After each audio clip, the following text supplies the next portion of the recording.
Next method is solving differential equation में अभी तक वैसे हम कर क्या चुके हैं। मेथड 1 हो गया वेरिएबल सेपरेबल, फिर मेथड 2 हो गया हमारा होमोजीनियस डिफरेंशियल इक्वेशन, मेथड 3 हो गया मतलब एक रिड्यूसिबल टू वेरिएबल सेपरेबल भी है। ये हो गया एक स्पेशल केस dy/dx बराबर लीनियर 1/लीनियर 2, ये हो गया। This we have already covered. तो अब अगले मेथड की तरफ चलते हैं, that is method 4 linear differential equation. Linear differential equation जो जेई के सिलेबस में है, ये ठीक है, इसको जो जेई के सिलेबस में वो केवल फर्स्ट ऑर्डर का है। तो standard form of linear differential equation of order 1 can be given as, तो वो तो हम ऐसे दे सकते हैं dy/dx plus some expression of x into y बराबर some other expression of x। ये हो गया dy/dx plus px into y बराबर qx। अब इसको सॉल्व कैसे करेंगे, प्रोसीजर क्या है? अच्छा, जनरल लीनियर डिफरेंशियल इक्वेशन जो है अगर ऑर्डर 1 का नहीं है तो वो हम ऐसे लिख सकते हैं p1x into dny/dxn plus p2x into dn-1y upon dn-dxn-1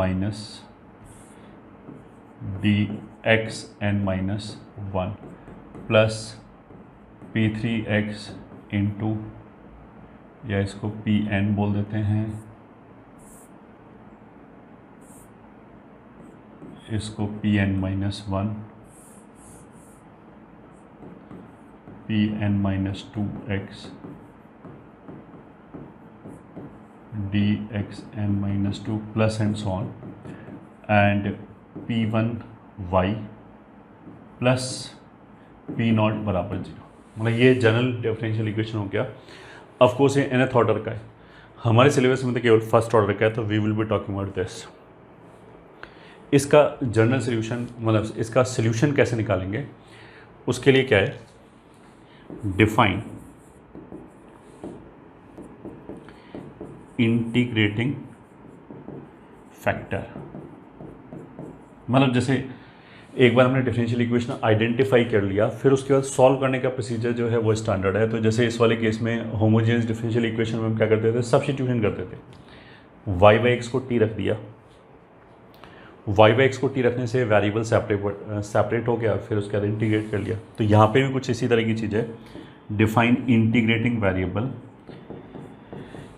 is equals to e⁻इंटीग्रल px dx, ये ठीक है। या फिर इसको हम लिख सकते हैं exponential of integral px dx। dy/dx का क्वेश्चन 1 बनाया, y का टर्म उसकी तरफ किया, बाकी सब दूसरी तरफ। जो y का टर्म है उसके साथ में जो लिखा है उसको हमने इंटीग्रेट कर लिया एंड उसको e की पावर में लिख लिया। तो this will B integrating factor. अब इंटीग्रेटिंग फैक्टर का यूज़ क्या है कि हम जो गिवन डिफरेंशियल इक्वेशन है उसको मल्टीप्लाई करेंगे इंटीग्रेटिंग फैक्टर से। तो मान लिया ये 1 है, तो 1 into integrating factor will imply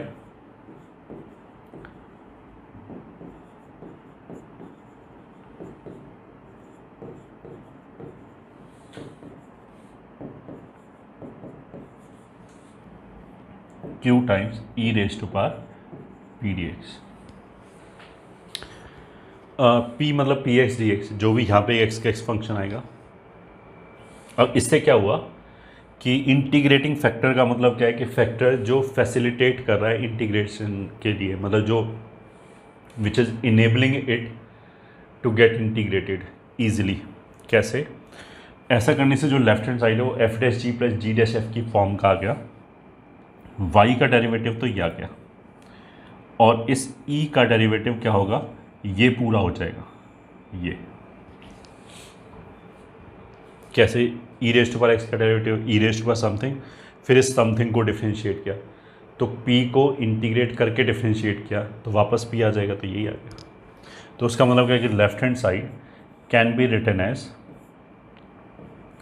y into e raised to power p d x which is equals to q into e raised to power integral p d x. अब इसको इंटीग्रेट किया तो y into e raised to power integral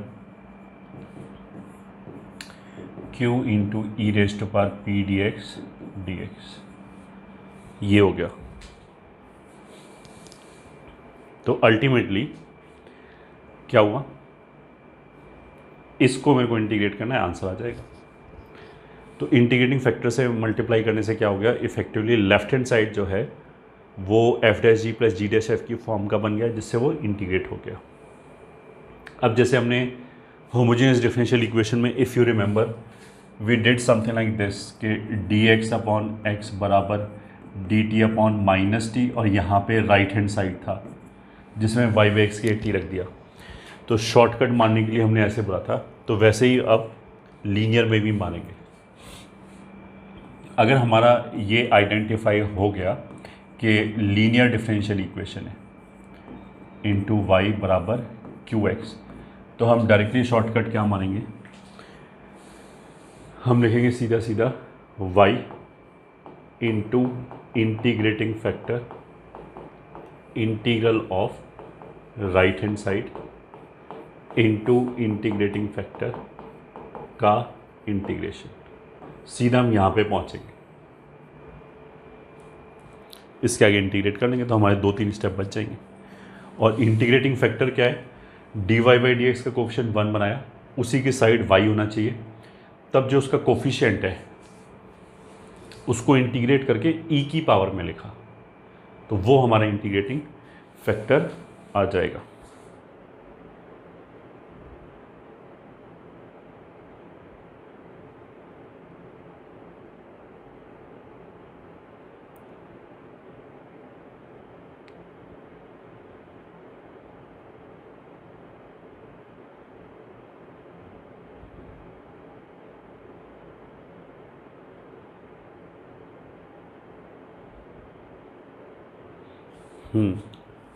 तो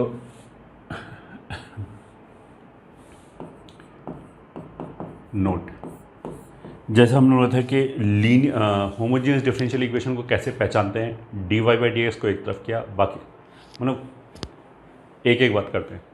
सबसे पहले variable separable को कैसे पहचानेंगे, d y by d x को एक तरफ किया, बाकी सबको दूसरी तरफ किया। वो जो दूसरी तरफ वाला एक्सप्रेशन है अगर वो फैक्टराइज हो जाए और एफ एक्स मतलब उसमें एक्स और वाई के टर्म अलग अलग हो जाए, मतलब something like f x into g y, तो वो वेरिएबल सेपरेबल हो गया। पहली चीज़ तो हम ये देखेंगे ये हो रहा है या नहीं हो रहा है। अगर ये नहीं हो रहा है तो फिर हम देखेंगे जो राइट हैंड साइड है, we are talking about of course order 1, तो ऑर्डर 1 होगा तो d y by d x होगा, बस उसके अलावा और कुछ नहीं होगा। तो d y by d x एक तरफ किया, बाकी सब दूसरी तरफ किया। अगर राइट हैंड साइड फैक्टराइज हो गया, एक्स और वाई अलग अलग फैक्टर्स में आ जाए तो वो हो गया वेरिएबल सेपरेबल। अगर ऐसा नहीं हुआ तो फिर हम देखेंगे क्या वो वाई बाई एक्स के टर्म्स में लिखा जा सकता है। अगर वो वाई बाई एक्स के टर्म्स में लिखा जा सकता है तो फिर वो हो गया होमोजेनियस डिफरेंशियल इक्वेशन। अगर ये भी नहीं है तो फिर हम देखेंगे कि क्या राइट हैंड साइड के न्यूमरेटर में एक वाई का टर्म है बस, और कहीं वाई नहीं होना चाहिए, न्यूमरेटर में एक जगह वाई का टर्म होना चाहिए। अगर ये है तो फिर वो हो गया लीनियर डिफरेंशियल इक्वेशन। तो लीनियर डिफरेंशियल इक्वेशन में हम क्या करेंगे, जो वाई वाला टर्म है उसको लेफ्ट हैंड साइड पे ले आओ, उसका जो कोफिशिएंट होगा वो पी एक्स का काम करेगा और राइट हैंड साइड पे जो बचेगा वो क्यू एक्स का काम करेगा। अगर ऐसा नहीं है तो फिर हम ये देखेंगे, पलट दिया हमने, d x over d y लिखा, फिर हमने देखा कि वो एक्स में तो लीनियर नहीं है, मतलब जो राइट हैंड साइड है उसके न्यूमरेटर में एक टर्म एक्स का होना चाहिए, बाकी वाई ऊपर नीचे कुछ भी लिखा हो डिनोमिनेटर में न्यूमरेटर में। अगर ऐसा है तो फिर वो एक्स में लीनियर हो गया, फिर सेम चीज़ एक्स के लिए रिपीट हो जाएगी।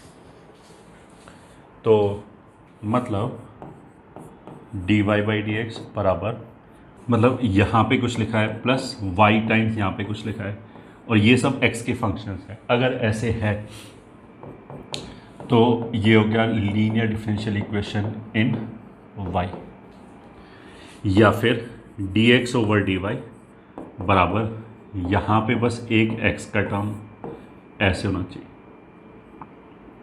यहाँ पे केवल y इन्वॉल्व है, यहाँ पे केवल x इन्वॉल्व है, ठीक है। तो फिर ये हो जाएगा हमारा linear differential equation in x। पहला तो नोट ये हो गया, ठीक है। दूसरा नोट क्या हो गया, if equation is written in the form of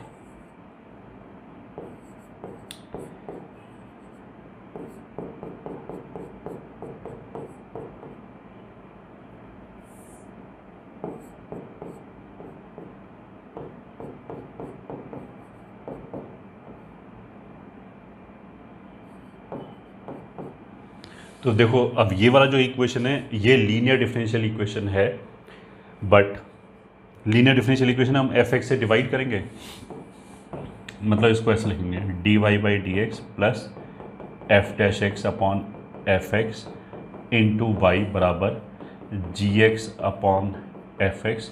तो ये हो गया लीनियर डिफरेंशियल इक्वेशन, जहाँ पे ये वाला फंक्शन जो है वो पी एक्स का काम कर रहा है, ये क्यू एक्स का काम कर रहा है। But what we can observe कि ऑलरेडी उस फॉर्म में f का डेरिवेटिव इधर है, y का डेरिवेटिव इधर है, तो इंटीग्रेट करने पे सीधा लेफ्ट हैंड साइड पे y इंटू एफ एक्स आएगा और राइट हैंड साइड पे सीधा सीधा जी एक्स का। मतलब जो लीनियर डिफरेंशियल इक्वेशन है उसमें हम F dash g plus g dash f की फॉर्म बनाते हैं। तो वो फॉर्म क्यों बनाते हैं, मतलब वो क्यों बनाते हैं, क्योंकि उसके बाद लेफ्ट हैंड साइड इंटीग्रेट हो जाएगा, ठीक है। इसीलिए हम इंटीग्रेटिंग फैक्टर से मल्टीप्लाई करते हैं। इंटीग्रेटिंग फैक्टर बेसिकली क्या चीज़ करता है कि वो लेफ्ट हैंड साइड पे F dash g plus g dash f की फॉर्म बना देता है। अब अगर वो फॉर्म ऑलरेडी बना ही हुआ है और मेरे को दिख रहा है कि ये बना हुआ है, तो पहले तो हम उसको डिस्टर्ब करें, फिर यहाँ से जो इंटीग्रेटिंग फैक्टर आएगा वो बेसिकली एफ एक्स ही आएगा। तो मतलब वो क्या बोलेगा, वो वापस यहाँ पहुँचा देगा, फिर वो यहाँ पे आएंगे। तो इससे बढ़िया अगर if I am able to identify, अगर नहीं हुआ है आइडेंटिफाई, स्लिप हो गया तो कोई दिक्कत नहीं है, बट अगर if I am able to identify कि ये तो f dash g plus g dash f की फॉर्म है, तो वैसे ही इंटीग्रेट करेंगे सीधा सीधा, ठीक है। अब कुछ क्वेश्चन कर लेते हैं।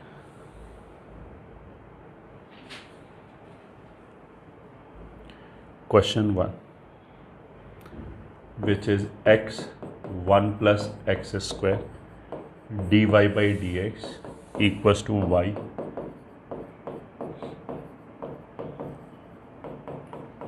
x square ln x, ये आ गया, ठीक है। तो इसमें क्या है, dy by dx को एक तरफ करके राइट हैंड साइड पे एक y का टर्म दिखाई दे रहा है, हाँ, तो बस उसको लेफ्ट पे ले आए, x 1 plus x square dy by dx minus 1 minus x square by x square ln x। dy by dx के कोफिशिएंट को 1 बनाया,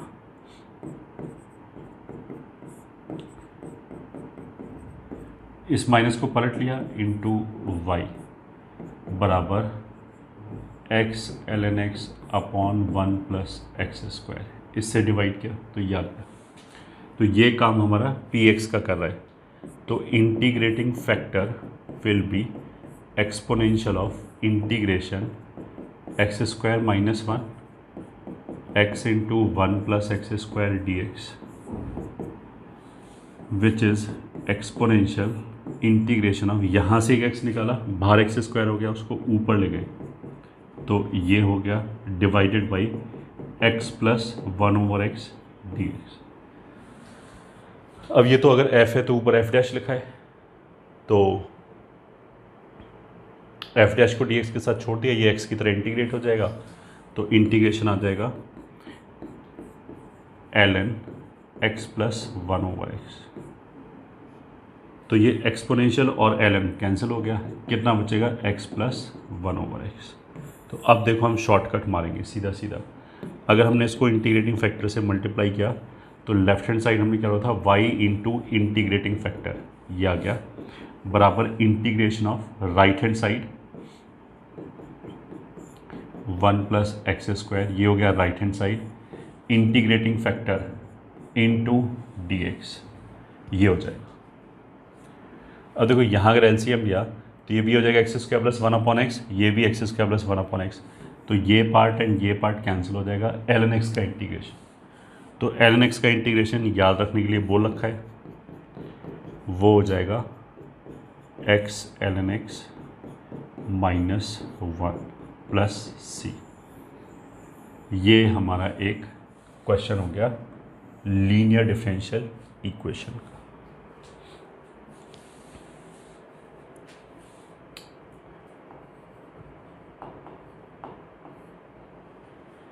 अब क्वेश्चन 2,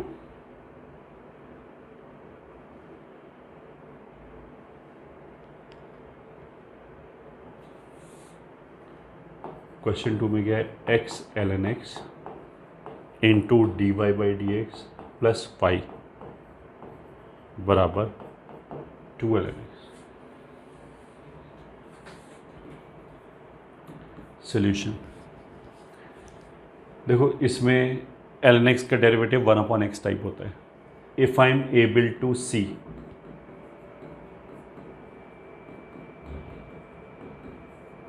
तो ये एक लाइन का क्वेश्चन हो जाएगा ln x अपॉन x। ऐसे अगर मैं लिख पाया तो कैसे, ln का डेरिवेटिव ये हो गया 1/x और इसका डेरिवेटिव ये हो गया, तो इंटीग्रेट करते ही आंसर आ जाएगा। लेफ्ट हैंड साइड पे तो हो जाएगा y ln x and right hand side पे 2 ln x upon x dx।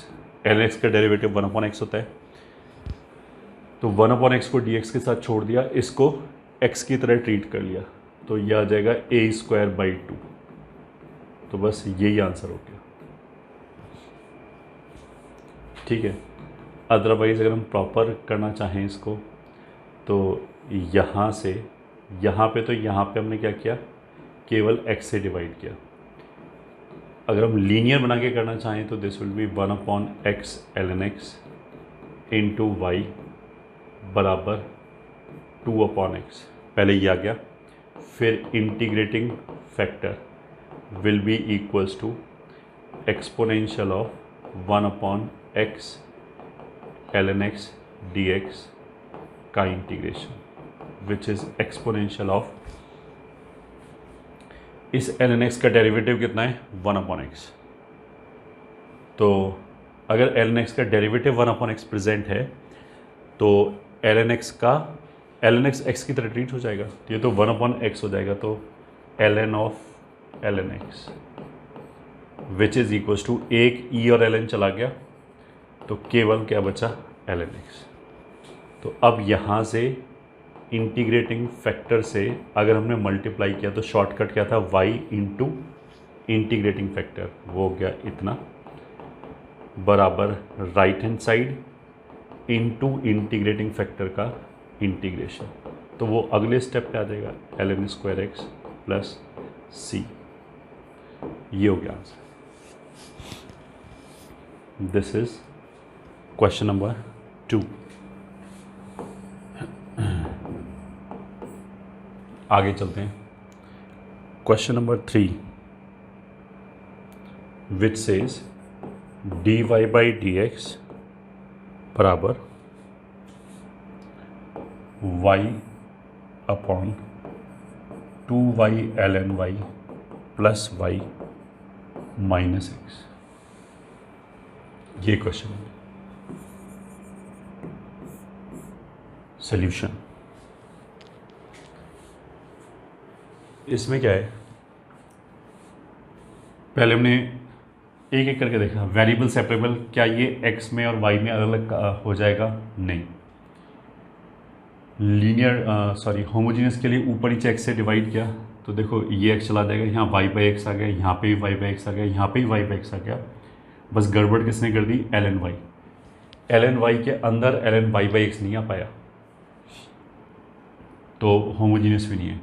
फिर लीनियर डिफरेंशियल इक्वेशन, तो लेफ्ट हैंड साइड पे d y by d x, right hand side के न्यूमरेटर में क्या एक वाई का टर्म है? आंसर इज हाँ है, बट गड़बड़ क्या है कि नीचे भी है। लीनियर का मतलब तो क्या होता है, केवल न्यूमरेटर में एक टर्म होना चाहिए वाई का, और कहीं वाई दिखाई नहीं देना चाहिए, तो वो भी नहीं है। फिर हमने क्या किया, इसको पलट लिया, d x over d y बराबर 2y ln y plus y minus x upon y, ये हो गया। क्या x का एक टर्म न्यूमरेटर में है? आंसर इज हाँ, ये। तो बस ठीक हो गया, इसको उधर ले आए, तो d x upon d y plus 1 upon y into x बराबर 2y 2 ln y प्लस 1, ये हो गया। तो अब इसका इंटीग्रेटिंग फैक्टर कितना हो जाएगा? एक्सपोनेंशियल x का जो भी कोफिशिएंट है उसको इंटीग्रेट किया, बेसिकली x और y का रोल रिवर्स हो गया, तो this will be exponential of ln y which is y। तो इसका मतलब क्या होगा, इंटीग्रेटिंग फैक्टर से मल्टीप्लाई किया, तो पहले हम लिखते थे y इंटू इंटीग्रेटिंग फैक्टर, यहाँ लिखेंगे x into integrating factor is equals to right hand side which is 2 ln y plus 1 into integrating factor into d y, ये हो जाएगा। इसको इंटीग्रेट कर लो, तो this is 2y ln y plus y square d y, y into sorry this 1 into y will be y, उसका integration y square by 2, इसमें by part लगा लिया, इसको फर्स्ट और इसको सेकेंड, तो this is 2 x y y as it is, ln y का derivative 1 upon y, ठीक है, माइनस फिर y का डेरिवेटिव 1, ln y का derivative 1 upon y plus y square by 2, तो ये y और y गड़बड़ कर दी हमने, क्या बोलेंगे, ये सेकंड हो गया, ये फर्स्ट हो गया,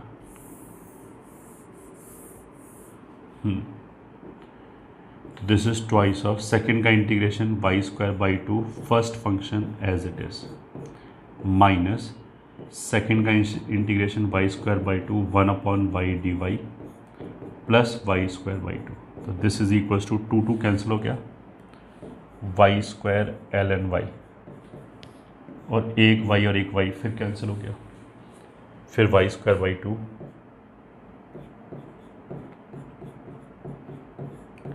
प्लस सी,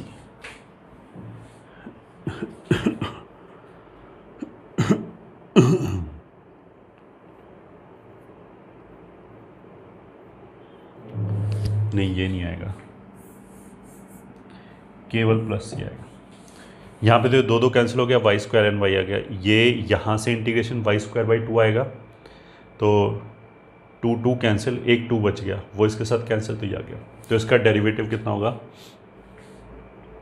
वाई स्क्वायर को डिफाइन किया 2y ln y, फिर ln y को डिफ्रेंशिएट किया 1 अपॉन वाई, तो ये बेसिकली पूरे का पूरा इसी का डेरिवेटिव ही लिखा है, इसलिए सीधा आंसर आ गया।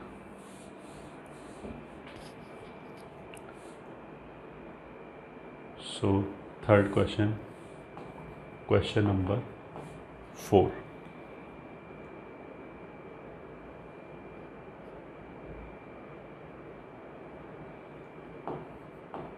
D y by d x plus x upon 1 plus x square into Y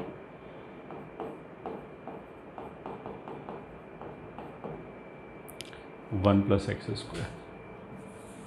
solution दिख रहा है क्लियरली, लीनियर वाली फॉर्म में लिखा है, तो सीधा ही निकाल लेते हैं, इंटीग्रेटिंग फैक्टर बराबर exponential integration of x upon 1 plus x square D x, तो 1 प्लस एक्स स्क्वायर का डेरिवेटिव विल बी 2x, तो हमने इसको 2 से मल्टीप्लाई किया और हाफ कर दिया, तो अब ये एफ डैश इसके साथ प्रेजेंट है, तो this will be exponential 1 plus x square जो है वो x की तरह ट्रीट हो जाएगा, तो 1 ओवर x का इंटीग्रेशन कितना हो जाएगा ln x,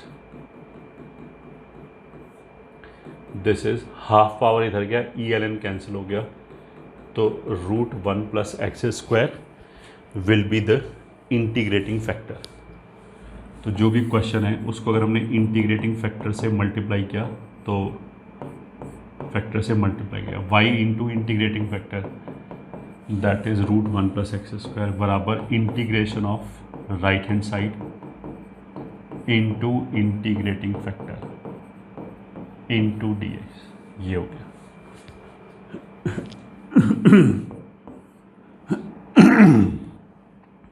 अगर इसको कैंसिल किया तो याद आएगा 2x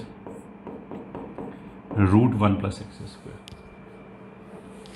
इसको इंटीग्रेशन करना है तो हम क्या कर सकते हैं, x की जगह tan थीटा रख दिया,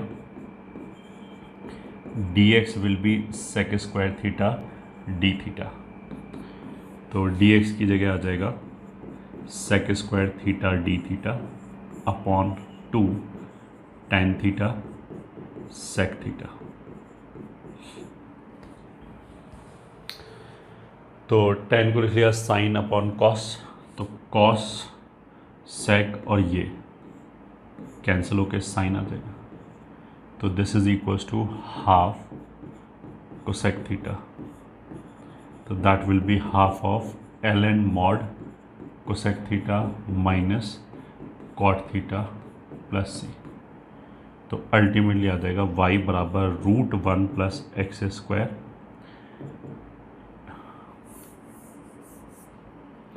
y into root 1 plus x square बराबर half l n mod cosec. तो tan अगर x अपॉन 1 है तो कोसेक कितना हो जाएगा, root 1 plus x square upon x minus cot हो जाएगा प्लस सी। ये आंसर हो गया।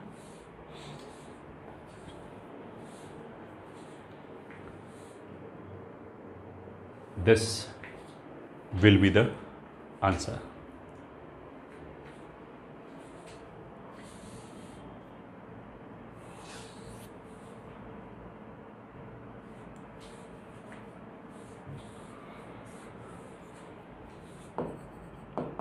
फिर मेथड 5 हो जाएगा reducible to linear differential equation. तो इसमें कुछ भी नहीं है, अगर मान लिया ऐसे लिखा है f dash y into d y by d x plus p x into f of y बराबर क्यू एक्स, ये लिखा हुआ है, तो इसको ऐसे पढ़ाने की जरूरत नहीं है क्योंकि हमने शुरू में ही बोल दिया था कि सब्स्टिट्यूशन में क्या करते हैं। तो हम क्या करेंगे, एफ वाई की जगह कैपिटल वाई रख दिया, तो f dash y into d y by d x बराबर d capital y by d x.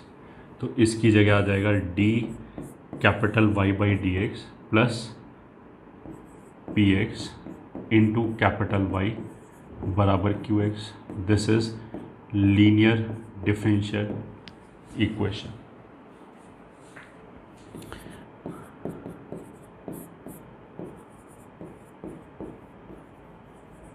Bernoulli's equation is basically इसी का स्पेशल केस। अगर एक डिफरेंशियल इक्वेशन ऐसे लिखा है d y by d x plus p x into y बराबर q x into y raise to power anything, ठीक है। अगर मान लिया ऐसे लिखा है तो हम क्या कर सकते हैं, दोनों तरफ y raise to power n से डिवाइड कर दिया, ये है बर्नौलीज इक्वेशन इस फॉर्मेट का। तो ये क्या फॉर्मेट हो गया, ये फॉर्मेट हो गया कि हम d y by d x को एक तरफ करें, बाकी जो राइट हैंड साइड पे जितने भी टर्म हैं उसमें दो टर्म आने चाहिए, एक तो वाई का टर्म आना चाहिए, ये ठीक है, ये वाला टर्म अगर इसको हम राइट पे ले जाएं, और एक टर्म और आना चाहिए वाई का जिसमें पावर कुछ भी हो सकता है, मैं रूट वाई हो, वाई क्यूब हो, वाई रेस्ट पर 5 हो, वाई का कोई भी पावर हो, वाई रेस्ट पर 3/5 हो, कुछ भी। तो एक वाई का टर्म और एक वाई का कोई भी दूसरा पावर, बस वाई का मैंने पावर बोला है, मैंने ये नहीं बोला ई रेस्ट पर वाई हो, एल एन वाई हो, ये नहीं। बर्नौलीज इक्वेशन इस फॉर्मेट का है। तो वाई रेस्ट पर एन से डिवाइड करने से क्या हो जाएगा, ये हो जाएगा d y by d x plus p x. Y raised पर एन से अगर डिवाइड किया तो एक वाई की पावर कम हो जाएगी,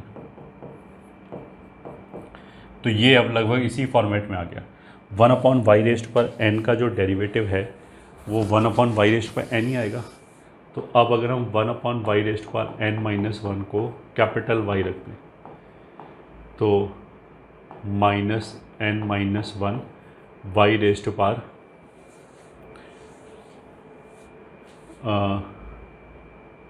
माइनस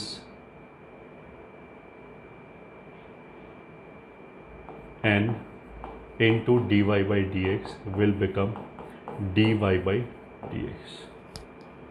तो अगर हम इस पूरे इक्वेशन को मतलब इसको डिफ्रेंशिएट किया है तो ये ऊपर जाके हो जाएगा y⁴1 - n, उसको डिफ्रेंशिएट किया तो ये 1 - n हो गया, y⁴1 - n -1 से -n बचेगा, फिर dy/dx बराबर दिस। तो अगर इस पूरे को मैं 1 - n से मल्टीप्लाई कर दूँ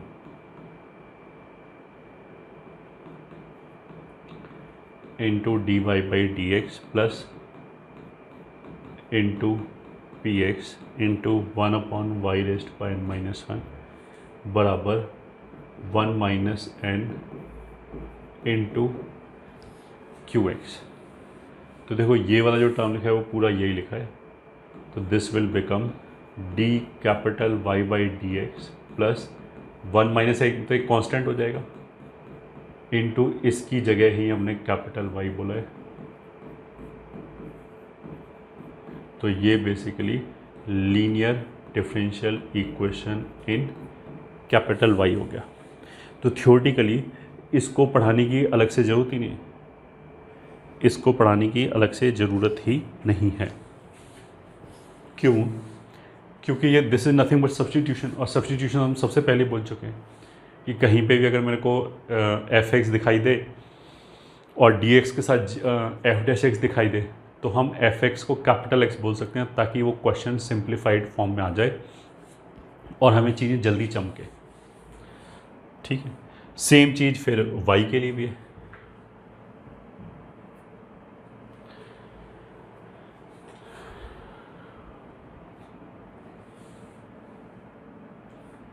तो इसमें भी एक क्वेश्चन कर लेते हैं।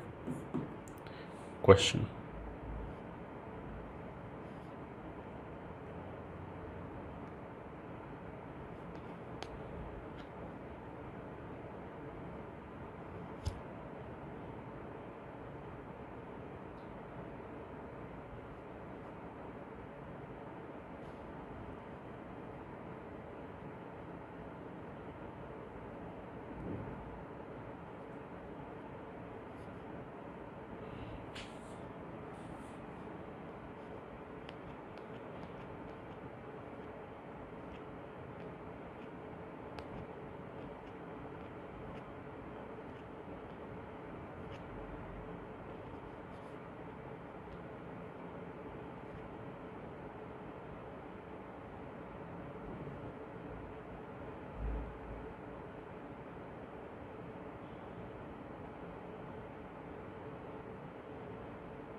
x² y' प्लस xy बराबर y²। फिर question 2 y' plus xy upon 1 - x² x √y। चलो सॉल्यूशन 1, x² y' बराबर प्लस xy बराबर y²। तो ये बर्नौलीज़ इक्वेशन क्यों है? क्योंकि एक तो देखो y' का टर्म होना चाहिए, एक y का टर्म होना चाहिए और तीसरा टर्म जो है वो y की कोई पावर होना चाहिए। बर्नौलीज़ इक्वेशन का मतलब ये कि टोटल जो भी टर्म लिखे हैं उसमें अगर मैं y वाले टर्म्स को अलग अलग कर लूँ तो हमें टोटल 3 टर्म्स मिलना चाहिए। एक में y' होना चाहिए, एक में y होना चाहिए और तीसरे वाले में y का कोई भी पावर। ठीक है, y का कोई भी पावर चलेगा। तो ये दिख रहा है कि ऐसा ही है। अगर ऐसा है तो फिर हम क्या करेंगे, वो जो y का पावर है y' और y वाले टर्म को छोड़ के जो तीसरे टर्म में y का पावर है उसी से डिवाइड कर लिया।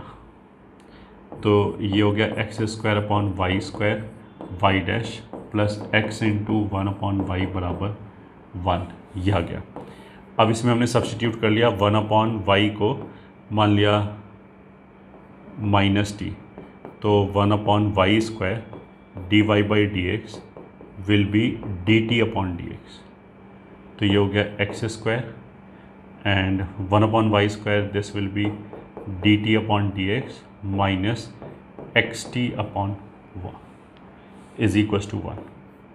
इसको अगर हमने x² से डिवाइड किया तो ये हो जाएगा dt/dx माइनस 1/xt बराबर 1/x²। अब ये लीनियर डिफरेंशियल इक्वेशन हो गया।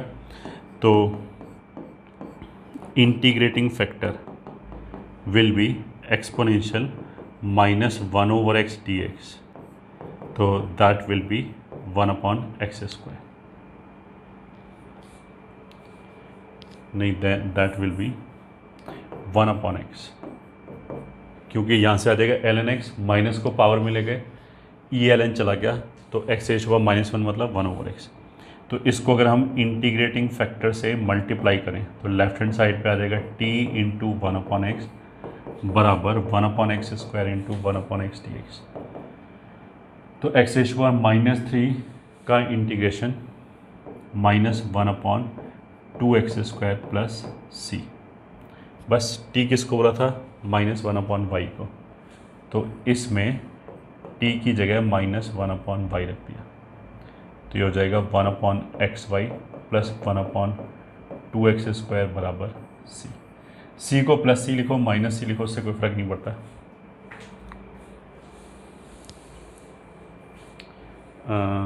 यहाँ बीच में माइनस आएगा। फिर क्वेश्चन नंबर 2, एक वाई डैश का टर्म है, एक ऑफ कोर्स वाई का टर्म है, और एक तीसरा ये आ गया वाई का कोई पावर, तो ये भी बर्नौलीज इक्वेशन है। तो ऐसे क्वेश्चन में हम क्या करेंगे, उस तीसरे वाले पावर से डिवाइड करेंगे, तो ये आ जाएगा 1/√y y dash x/1 minus x² √y बराबर x। इसमें हम क्या रखेंगे, √y बराबर t 1/2√y dy/dx बराबर dt/dx। तो पूरे को अगर हमने हाफ से मल्टीप्लाई कर लिया तो 1/2√y dy/dx will be dt/dx plus half से मल्टीप्लाई कर लिया था √y की जगह t, ये हो जाएगा x/2। Integrating factor will be exponential integral of half x/1 minus x² dx which is equals to exponential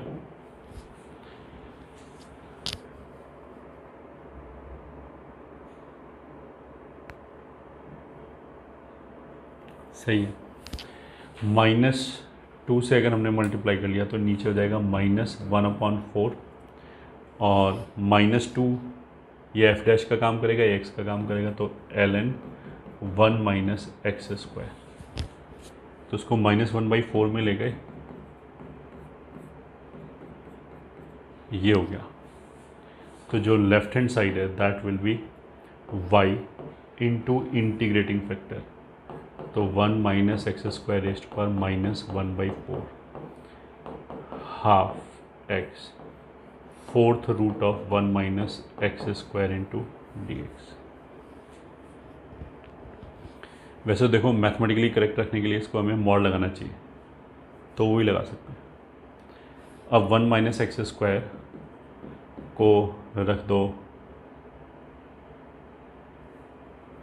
अच्छा सॉरी ये y कहाँ से आ गया, t आएगा, t का फैक्टर है, हाँ।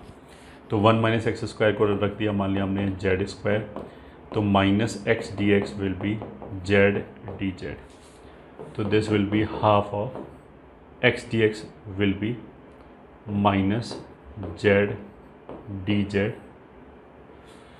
सॉरी 4th पावर तो 4z³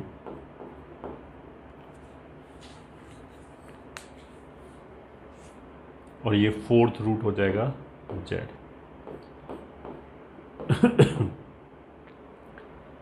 z² का इंटीग्रेशन z³/3 + c। तो इस t की जगह क्या रख सकते हैं, √y upon 4th root of 1 - x² बराबर -2/3 1 - x²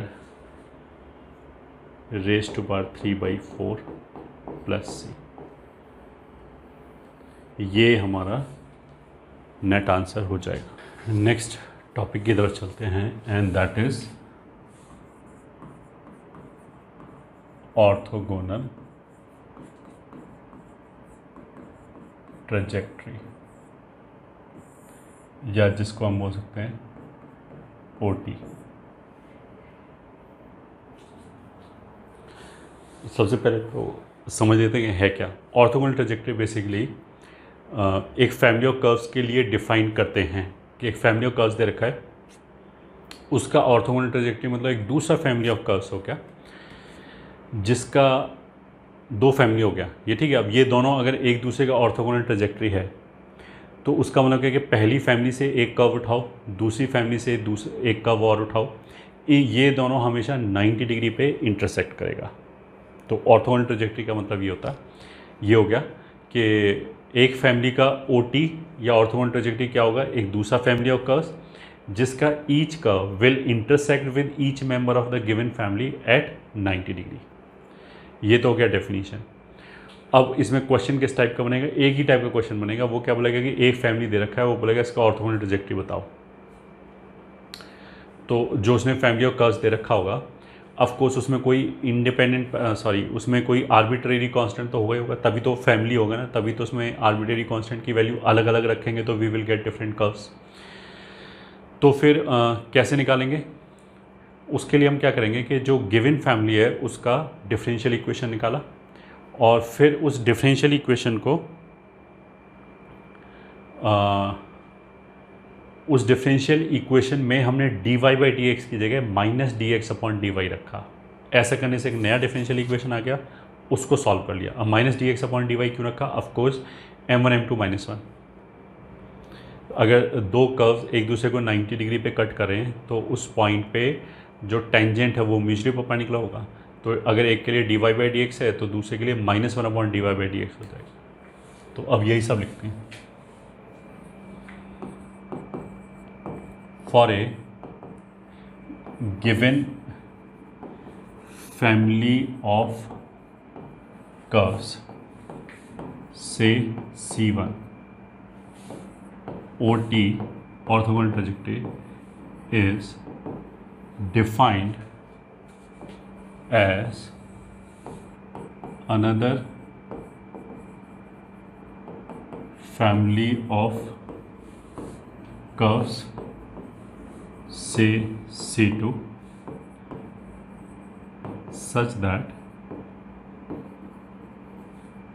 each member of second family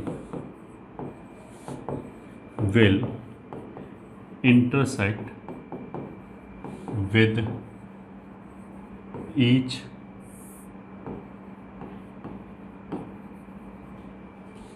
member of first family at 90 degree. ठीक है। If a family of curves is given then to form its then to find equation of its orthogonal trajectory. Step 1, form differential equation of given family. फिर step 2, replace y dash with -1/y dash in obtained differential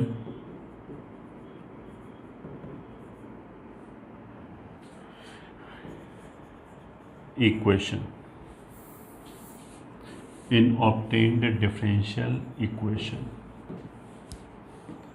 फिर step 3,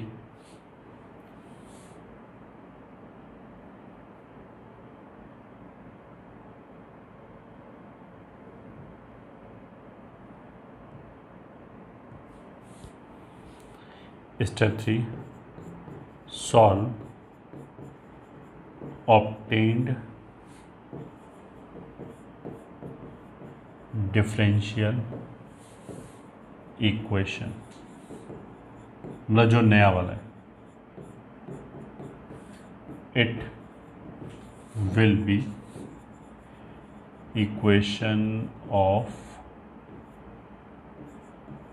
required orthogonal trajectory.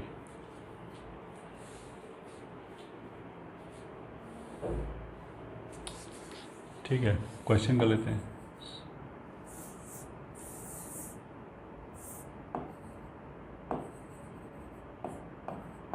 Find OT for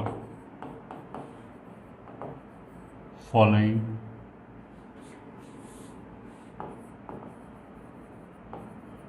family of curves.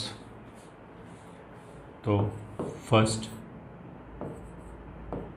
x³ + y³ बराबर c³। तो solution क्या होगा? इसका differential equation बनाने के लिए सिंपली इसको डिफरेंशिएट कर दिया d dx, तो आ जाएगा 3x² + 3y² into y dash बराबर 0। तो फॉर OT, ये इसमें आर्बिट्रेरी कांस्टेंट है ही नहीं, डिफरेंशियल इक्वेशन में यही करते हैं, आर्बिट्रेरी कांस्टेंट हटाते हैं, तो वो ऑलरेडी हट गया, डिफरेंशिएट करते हैं, तो बस यही डिफरेंशियल इक्वेशन हो गया गिवन फैमिली के लिए।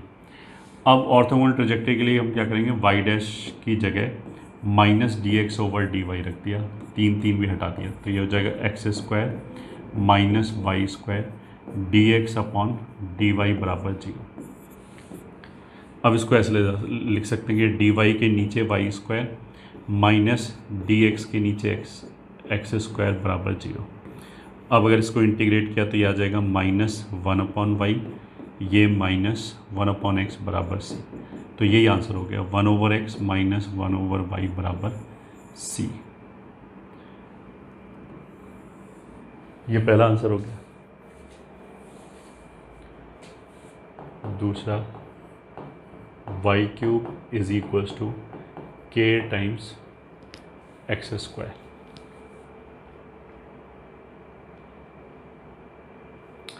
ठीक है, तो सॉल्यूशन k आर्बिट्रेरी कांस्टेंट होगा, तो डिफरेंशिएट किया 3y² y डैश बराबर k × 2 × x, बट अभी k एलिमिनेट करना है तो डिवाइड कर दिया, तो इधर से तो आ जाएगा y³ / 3y² y डैश, और इधर से आ जाएगा k के cancel x² / 2x, that implies y/3 y dash बराबर x/2। यही डिफरेंशियल इक्वेशन हो गया गिवन फैमिली के लिए। तो फॉर ऑर्थोगोनल ट्रैजेक्टरी dy/dx की जगह -dx/dy रख दिया, तो ये हो जाएगा y/3 माइनस, डिनोमिनेटर में रखेंगे dx/dy, तो dy उल्टा आ जाएगा, वापस ऐसा हो जाएगा, this is x/2 which will be -y/3 dy बराबर x/2 dx। इसको इंटीग्रेट किया तो ये हो जाएगा -y² / 6 बराबर x² / 4 प्लस सी। तो x square plus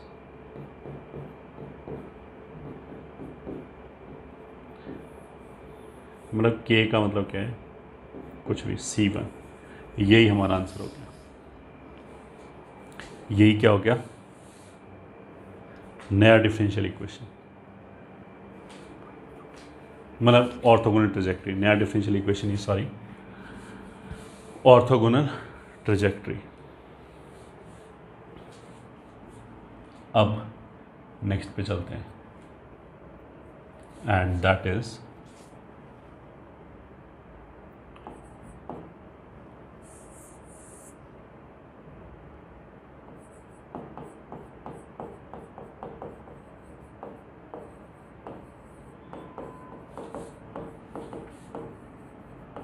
differential equations, application of differential equation in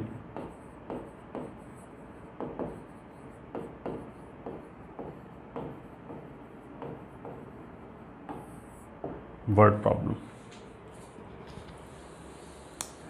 मतलब ये ठीक है, या फिर रेट चेंज क्वेश्चंस।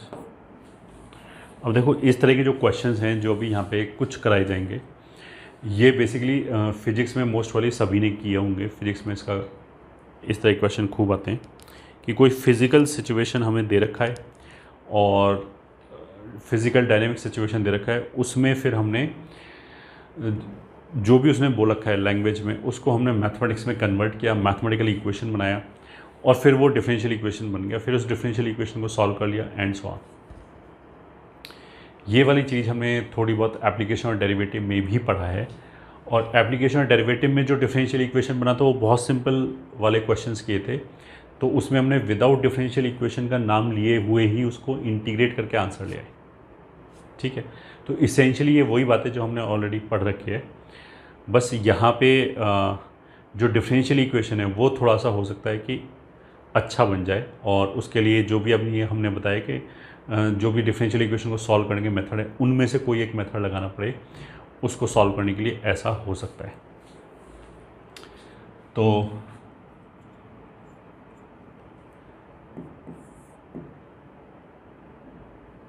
इसमें एज सच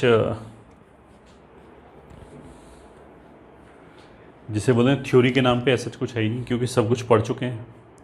बस ये चीज़ है कि अगर मेरे को कोई सिचुएशन डायनामिक दे रखी है तो हम क्या कर सकते हैं, एक डिफरेंशियल टाइम इंटरवल ले लिया dt, और उसके अंदर हम उसको एनालिसिस कर सकते हैं। ठीक है, वो बेसिकली जब क्वेश्चन करेंगे तभी समझ में आएगा। तो अभी तो हम क्या करते हैं, सीधा क्वेश्चन ही करते हैं। Question 1,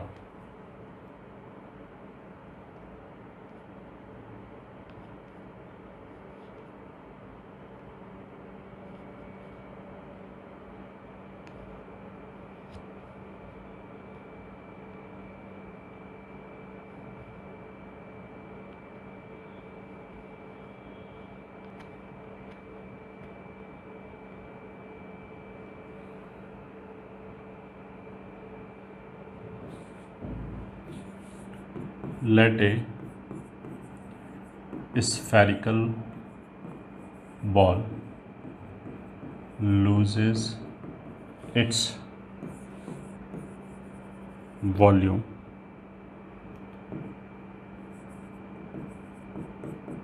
directly proportional to its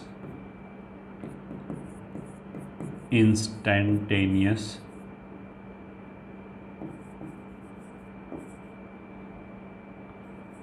area. Also, at t is equals to 0, r is equals to 2 meter, and at t is equals to 3, r is equals to 1 meter. find its radius as function of time. Solution, जो भी spherical ball है, मान लिया उसका volume उसकी radius मान लिया किसी भी इंस्टेंट पे r है, तो उसने क्या let a spherical ball loses its volume, loses मतलब डिक्रीज कराए, तो dv/dt लूजेज का मतलब क्या कि minus of this is directly proportional to its instantaneous area. Instantaneous area मतलब सरफेस एरिया जो भी होगा, वो कितना होता है, वो होता है 4πr²। तो एक तो ये प्रोपोर्शनैलिटी कांस्टेंट जो है वो मान लिया हमने k है, तो this is k times 4πr²। तो एक तो हमारे लिए k अननोन हो गया, और एक जब इंटीग्रेशन करेंगे तो एक इंटीग्रेटिंग कांस्टेंट आएगा, दो चीज़ अननोन हो गई, तो इसीलिए दो इन्फॉर्मेशन दे रखा है कि t = 0 पे r 2 मीटर है और 3 मंथ्स पे r जो है वो 1 मीटर है। तो this implies -d/dt of volume क्या हो जाएगा 4/3 πr³, that will be equals to -4/3 pi बाहर निकाल दिया, r³ को डिफ्रेंशिएट कर दिया, that will B 3r² into dr/dt। ये मतलब केवल लेफ्ट हैंड साइड हो गया। तो अब यहाँ से 3 कैंसिल, 4πr² कैंसिल, तो ये तो हो गया dr/dt बराबर -k। अब ये डिफरेंशियल इक्वेशन बनाएं, अब ये तो बहुत ही सिंपल है, इसमें कुछ है नहीं डिफरेंशियल इक्वेशन लाइक। अगर इसको हम सीधा इंटीग्रेट कर दें तो r बराबर आ जाएगा -kt + c। अब दो इन्फॉर्मेशन दे रखा है, t = 0 पे r = 2, तो 2 बराबर कितना हो गया c, और t = 3 मंथ्स पे r = 1, तो 1 बराबर -3k + c। c का वैल्यू 2 हो गया, तो k का वैल्यू कितना हो जाएगा 2 हो गया, इधर जाके -1 हो गया, तो यहाँ से r as a function of time will be -1/3t + 2। जहाँ पे हमें टाइम जो सब्सटीट्यूट करना है वो मंथ्स में करना है। नेक्स्ट क्वेश्चन की तरफ चलते हैं, and that is question number 2।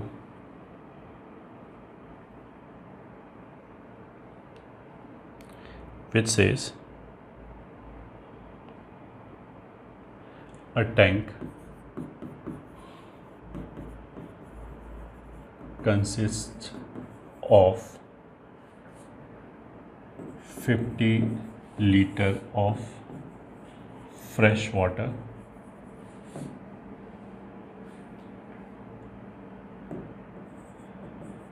2 liters of brine, each liter of which contains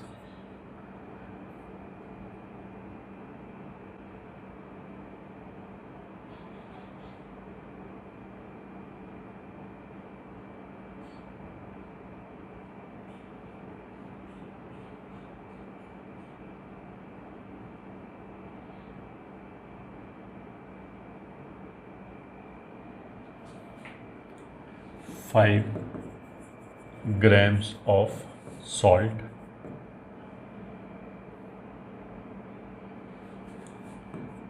are run into it per minute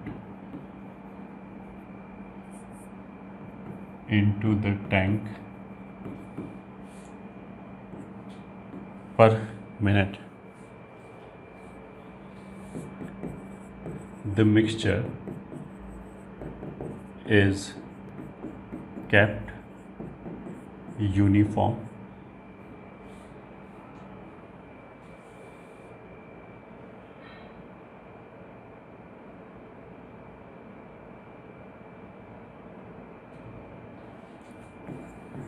Also, this mixture starts running out of the tank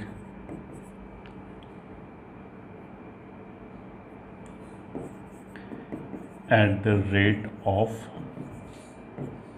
1 liter per minute.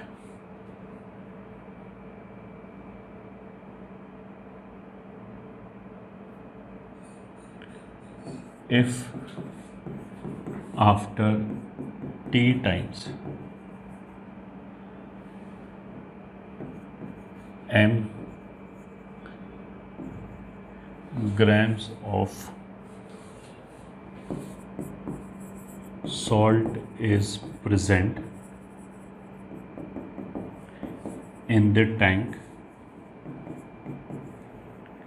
then find m in terms of t.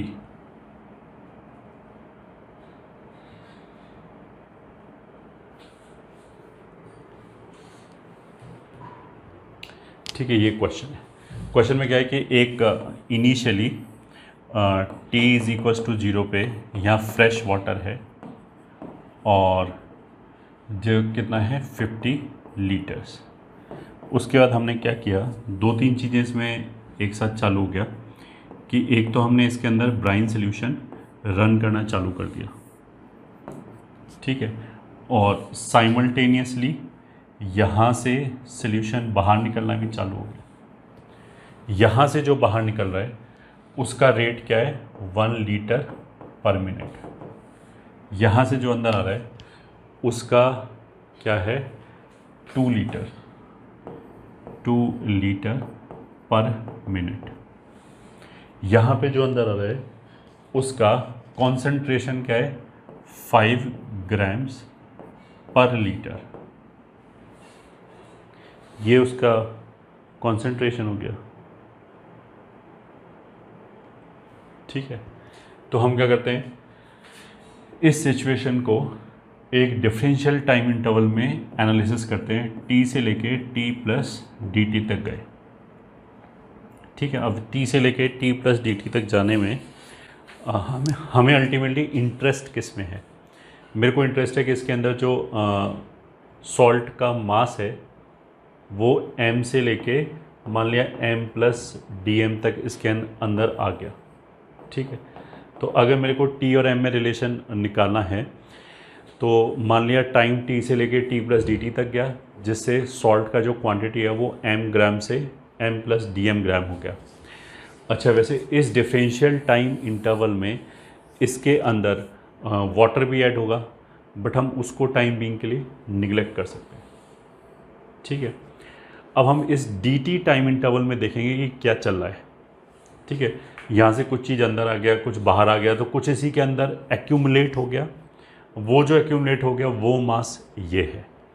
दूसरा चीज़, कहीं कहीं अगर मान लिया मेरे को समझ में नहीं आ रहा कि यार पता नहीं किस में से क्या घटाना है, क्या मल्टीप्लाई करना है, तो I can also take help of dimension analysis. वो भी मेरे को थोड़ा बहुत हेल्प कर सकता है।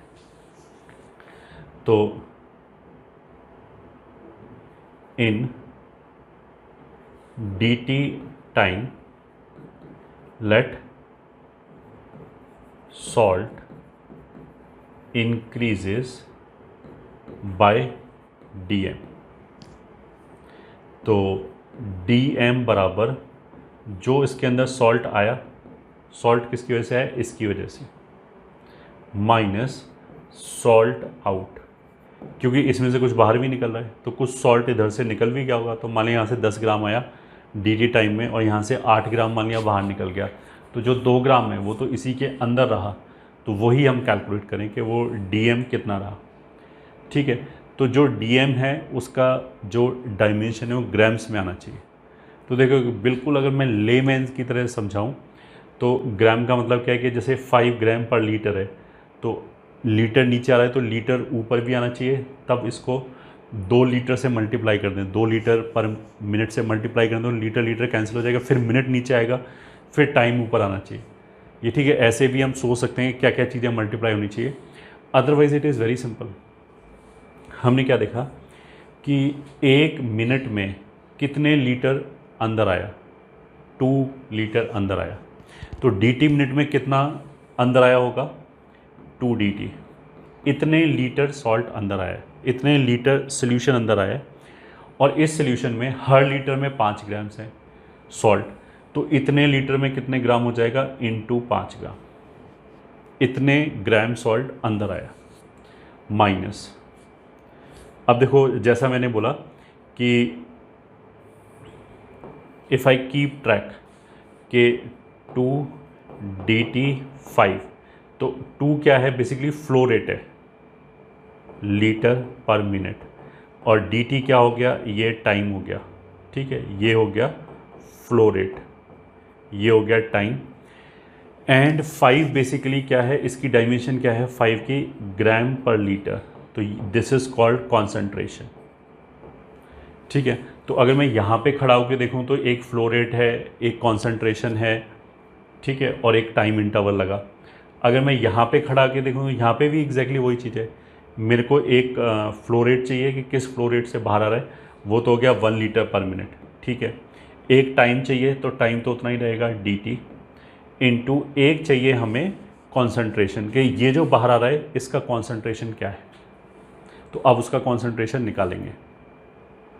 कैसे निकालेंगे कि इतने टाइम इंटरवल के लिए मान लिया इसके अंदर जो सॉल्ट की क्वांटिटी है वो कितना है, मतलब इसका जो कॉन्सेंट्रेशन है वो हमने फिक्स मान लिया, इतने dt टाइम इंटरवल, मतलब लगभग 0 टाइम इंटरवल हो गया, तो उस डिफरेंशियल टाइम इंटरवल के लिए हमने कॉन्सेंट्रेशन फिक्स्ड मान लिया। अब कॉन्सेंट्रेशन क्या है, ग्राम्स पर लीटर, तो इसमें हमने बोला है ना कि m से लेके m + dm तक गया है, तो हमने मान लिया कि m है, और वॉल्यूम कितना हो जाएगा, ओरिजिनली देखो 50 लीटर था, बट ये जो फ्लो रेट में डिफरेंस है ये 1 लीटर का है, every minute 1 litre is being added, तो 0 टाइम से लेके इस टाइम t तक कितना ऐड हो गया होगा, 1 × t,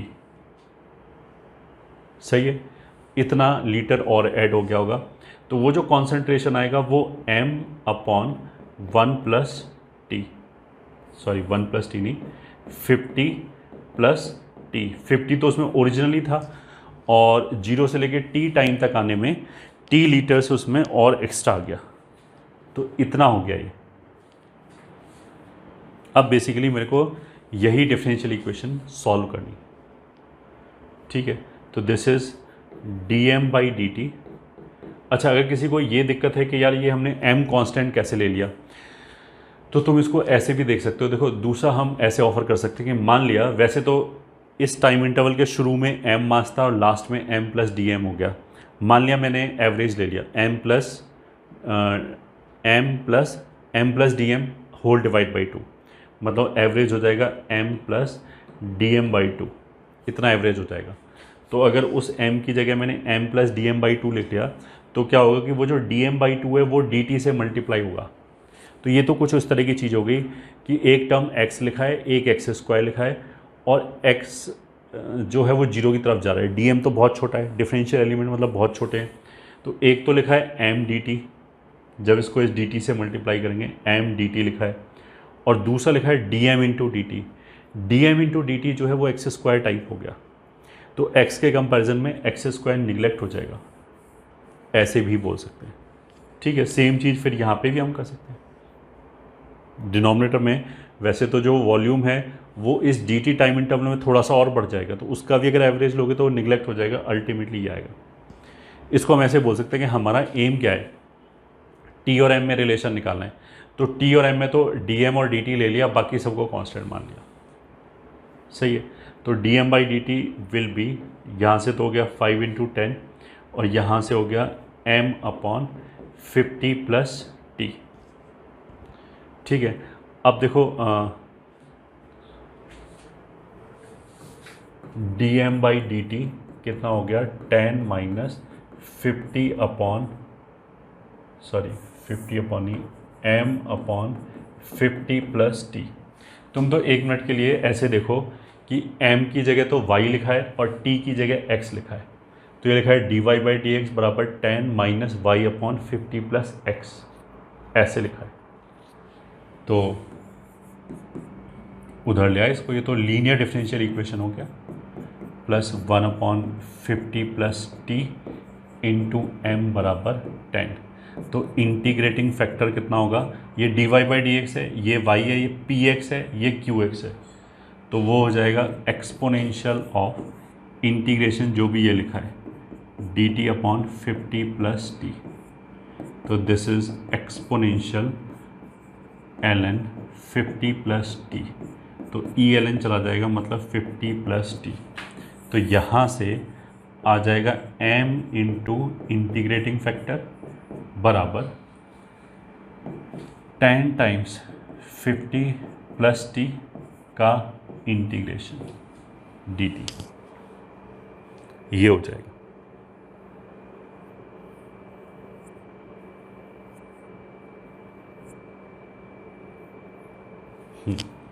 so this is m into 50 plus T बराबर, देखो अभी तो हम इनडेफिनेट इंटीग्रेशन करते हैं और फिर इनिशियल कंडीशंस यूज़ करके हम आर्बिट्रेरी कांस्टेंट निकाल लेंगे। तो इधर कितना हो गया, ये 500t हो गया प्लस 5t² हो गया प्लस c हो गया। तो t बराबर 0 पे m बराबर 0 था, तो m 0 t 0, तो दिस विल इम्प्लाई c बराबर 0। अब इन दोनों से m कितना आ जाएगा, 500t plus 5t² upon 50 plus T, ये आ गया, ये हमारा आंसर आ गया। एंड आई होप हमने कुछ गड़बड़ नहीं किया है।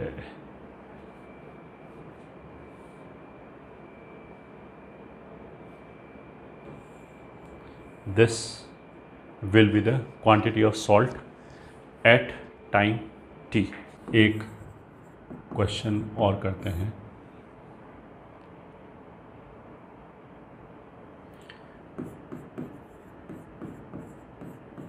The population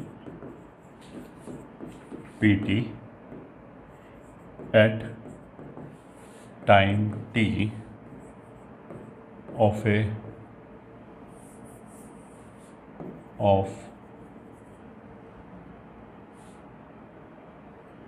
of mouse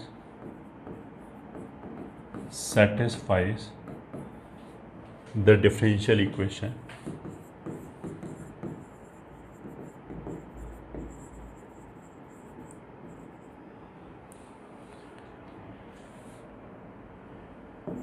d dt of pt equals to 0.5 pt minus 450 if p0 बराबर 850 then find the time when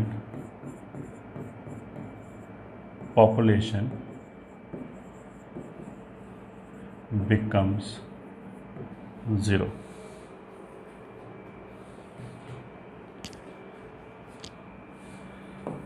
solution कुछ भी नहीं, उसने बोला कि dp अपॉन dt बराबर 0.5 p माइनस 450, ये है। तो this is just let me check, कहीं और कहीं टी वगैरह तो नहीं है।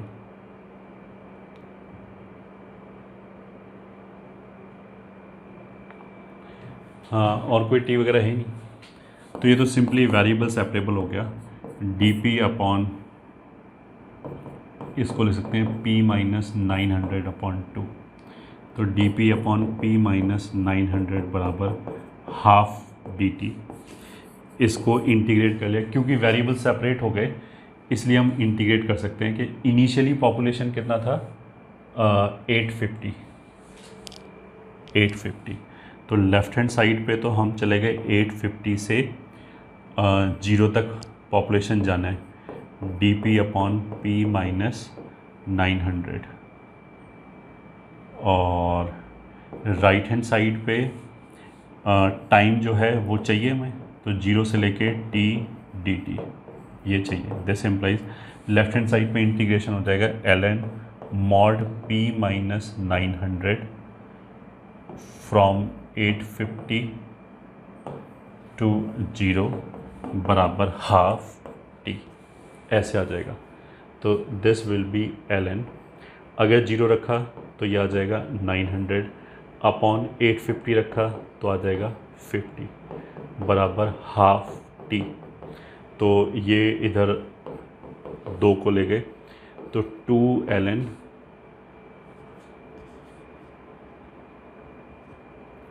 18, तो इतना टाइम आ जाएगा।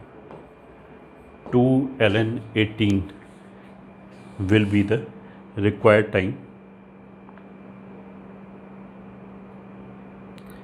when the population will become 0। एक और क्वेश्चन लेते हैं। Let A and B are 2 tanks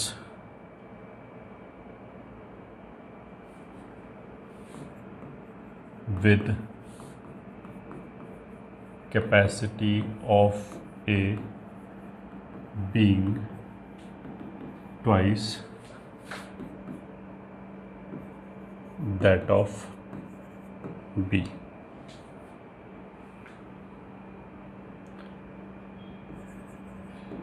Initially both are fully filled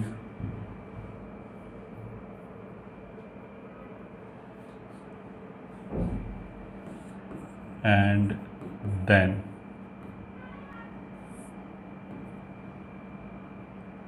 water is released simultaneously from both such that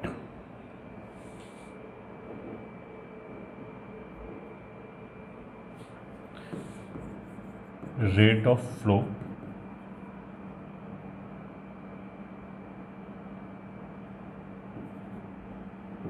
of water out of each tank is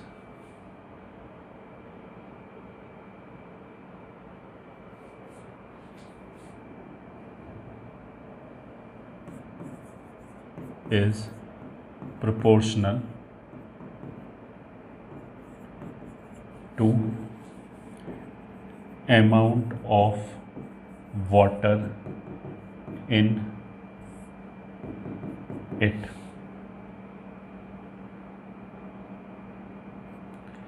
If after 1 hour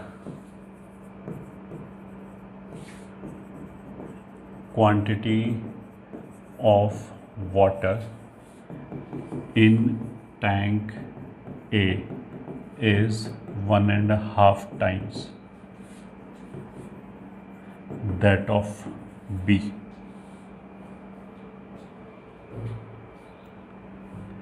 then find after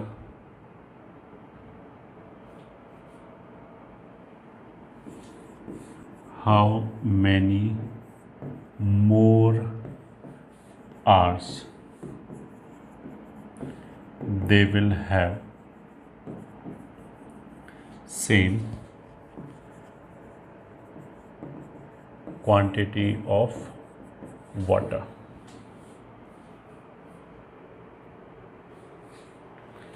ठीक है, तो अब इसको करते हैं solution.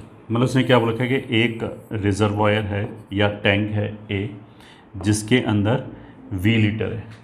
दूसरा tank हो गया मान लिया ऐसे करके B, और जिसके अंदर V/2 लीटर वाटर है। ठीक है।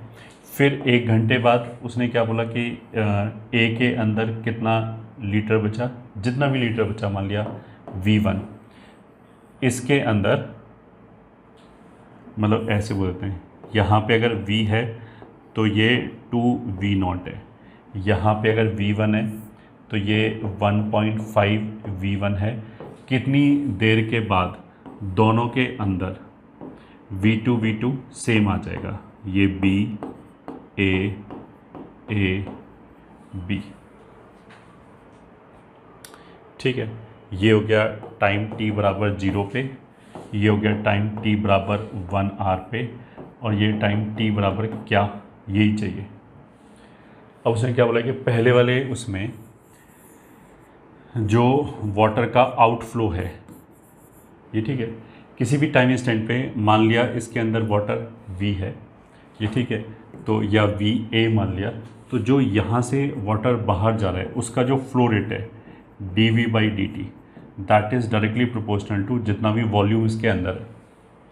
तो that is very simple, dVA/dt को मान लिया K1VA, तो dVA, अच्छा माइनस नहीं लगाओ तो K1 नेगेटिव हो जाएगा, तो मतलब माइनस नहीं लगाएं तो भी चलेगा। वैसे तो बाहर जा रहा है तो मतलब वॉल्यूम कम हो रहा है, तो dV/dt ये नेगेटिव होना चाहिए क्योंकि टाइम के साथ वॉल्यूम कम हो रहा है, तो डिक्रीजिंग फंक्शन है, तो इसलिए K1 नेगेटिव होगा तो that will take care of, क्योंकि K1 की अभी तो कोई वैल्यू दिया ही नहीं। तो dVA/this बराबर K1dt।